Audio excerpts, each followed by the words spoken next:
What's going on everyone? Yvonne here. So baka narinig nyo na yung ClickUp Brain, pero now meron na siyang upgraded version which is ClickUp Brain Max. Basically, upgraded AI assistant siya na built-in na mismo sa ClickUp platform. So everything ay nasa iisang place na lang. Yung documents mo, tasks mo, and ngayon meron ka pang AI na tumutulong along the way. And hindi lang siya pang summarize ng meeting notes or pang write ng random blurbs para sa'yo. Kaya ka talaga niyang tulungang i-run yung buong workflow mo. Kaya niyang gawing mas automated yung whole process mo, and yung before na kailangan pa ng 2 to 3 people, pwede mo na ngayong gawing mag-isa. So if you're a solopreneur na sabay-sabay yung ginagawa, this can be your ultimate AI sidekick. Smart siya. Alam niya yung preferences mo and a lot ng admin work na ginagawa mo, kaya kaya kanyang tulungan doon. So in this guide, dadaan tayo step by step sa ClickUp Brain and titignan natin if fit siya sa business nyo, guys. So tara, let's dive right into it. Now, mag-share ako ng screen dito. So if gusto nyong sumabay or gusto nyong i-try yung platform, feel free na i-check yung link down below sa description for a free trial ng platform. Now, once nandito na kayo guys, super straightforward lang mag-start. All you have to do is press get started for free. Now, ako kasi may account na ako, so pwede na akong mag-log in. Pero for you guys, go ahead and press sign up. Ilagay niyo yung full name, email, password, and bam, ready to go na kayo. Pero once naka-log in na kayo, ganito yung itsura ng user interface nyo. And marami na agad naka-bake in na products. May inbox, may space for teams, docs, dashboards, whiteboards, forms, clips, goals, timesheets, basically everything na kailangan mo para i-track yung business mo. And in my experience, most people ginagamit talaga to para ma-manage lahat ng tasks nila and i-make sure na walang makakalusot or naiiwan sa mga kailangan gawin. Pero baka iniisip nyo, paano ba talaga nakakatulong yung AI dito? Now, for those of you na nanonood ng video na to, yung BrainMax is actually an add-on na kailangan mong bayaran. Pero sa free version, may mga trial naman na pwede mong itry muna bago mag-upgrade. Now, to make sure na hindi pa ubos yung AI credits nyo, go tayo sa settings para ma-check natin. So, punta kayo dito, then press settings, click AI usage, and ganito dapat yung lalabas sa screen nyo. Makita nyo yung different categories like AI cards, AI fields, tasks, answers, agent, custom agent, and image generation.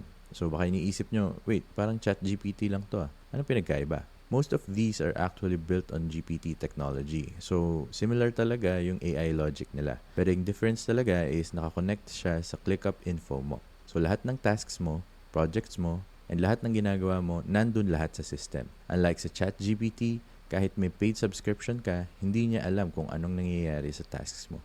Hindi mo masasabi yung anong update sa tasks ko kasi wala siyang access doon. Pero sa BrainMax, dahil connected siya sa ClickUp data mo, kaya kanyang i-help sa daily workflow mo. Now, if gusto nyong i-access, ganito siya. Hover lang kayo sa AI dito and this is what ClickUp Brain looks like. Makita nyo sa gitna yung interface and ang dami nyong pwedeng gawin like generate time tracking report for last week, mag-draft ng summary ng recent activity, mag-brainstorm ng next week priorities, gumawa ng autopilot agents na mag-act step by step para sa'yo, generate image, or mag-ask about Google Calendar. You get the point. Literal na lahat ng productivity tools mo naka-pre-built na sa isang platform so everything lives under one roof. And madalas kasing issue to sa ChatGPT kasi hindi siya directly connected sa tools mo. Though may integrations naman siya, hindi siya as seamless or clear-cut kasi hindi siya native na part ng system. For example, dito sa Connect apps, pwede kang mag-connect ng Box, Dropbox, Figma, Google Drive, GitHub, Gmail, at iba't ibang platforms. And sa mga AI extensions, same idea din. Pwede kang mag-switch ng models like GPT 5.1, GPT 5 Mini, 4.1, 4.0 Mini, GPT-3, Claude, at marami pa.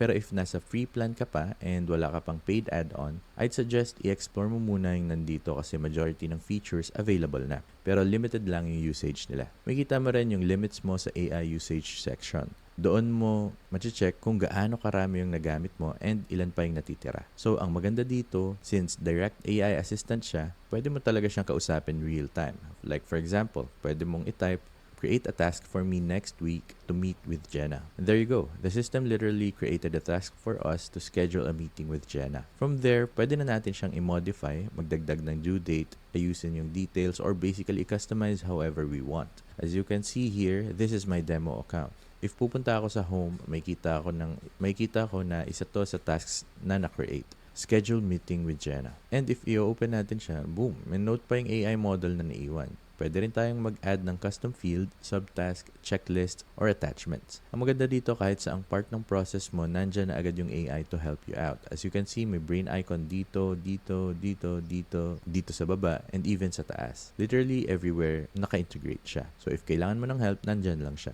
And hindi lang siya for task creation. Pwede rin siyang mag-draft ng content ideas for future email newsletters or gumawa ng step-by-step onboarding plan para sa email marketer mo. Gets nyo na yung point. Since GPT model na naka-built-in siya sa platform, alam niya yung context ng business mo. So yung outputs niya mas tailored sa kung ano yung ginagawa mo. And even though minsan hindi siya perfect agad, it still gives you a huge head start. Instead na ikaw pang mag-start from scratch ng onboarding plan, AI na yung gagawa ng basic structure, then ikaw na lang mag-fine-tune ng details. So basically, nakatipid ka ng sobrang laking time.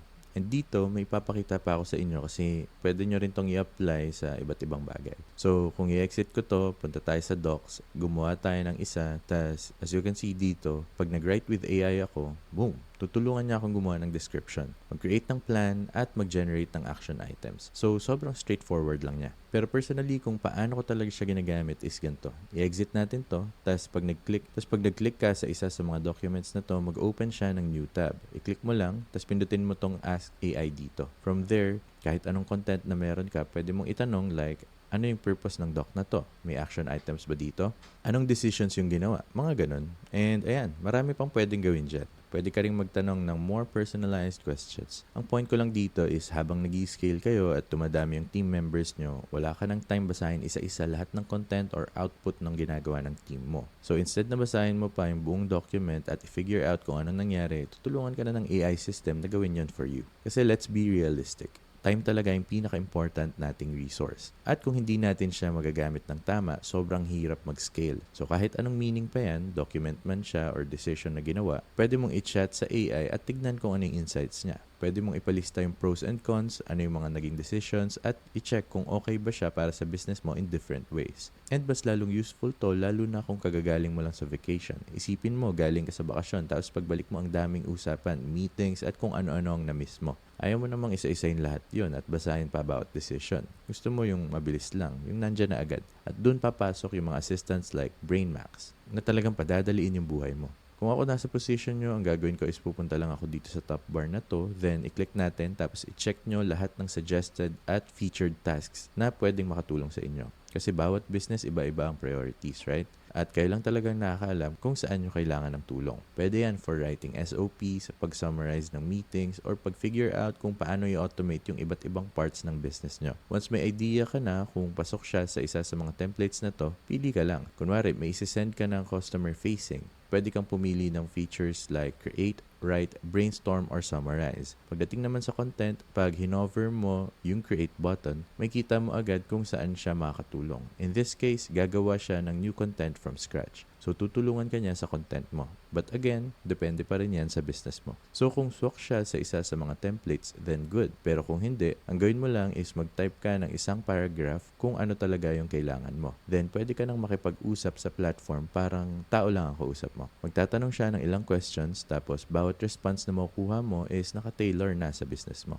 Tapos pag kinlik mo tong maliit na plus button dito, pwede kang mag-attach ng file or i-mention yung teammate mo para updated lahat. And isa pang magandang feature ng platform is pwede mong i-save yung mga favorite prompts mo. So instead na every week magta-type ka ng write a weekly report, pwede mo na siyang i-save. Then, isang click mo na lang, lalabas na agad siya for you. And itong mga prompts na to, perfect talaga para sa mga bagay like weekly summaries, paggawa ng content, recap emails, or client handoffs. So, anytime na feeling mo kailangan mo ng extra help, kaya kang tulungan ng AI platform. And as you saw, parang isa na rin siyang teammate. Yung ClickUp's BrainMax, ang makakatulong sa'yo sa mga questions, summaries, or kahit pag-generate ng content. Ako mismo ginagamit ko siya sa iba't ibang bagay. Mula sa pagkuha ng random ideas at paggawa nitong pitch deck outline, hanggang sa pag-generate ng blog post ideas based sa task keywords. Gets mo na? Ang dami niyang pwedeng gawin. Ang pinakamagandang part pa, fully integrated siya sa system mo. So, walang mamimiss na kahit ano. Kung isa kang katulad ko na maraming ginagawa or maraming roles, I suggest na i-try mo siya. Free lang naman. Tapos makita mo kung mapapadali niya yung buhay mo. So, kung interested kang i-try yung platform, nasa description yung link. And don't forget, kung nagustuhan mo tong video, make sure na mag-like at mag-subscribe for more videos like this para masuportahan yung channel. See you in the next one.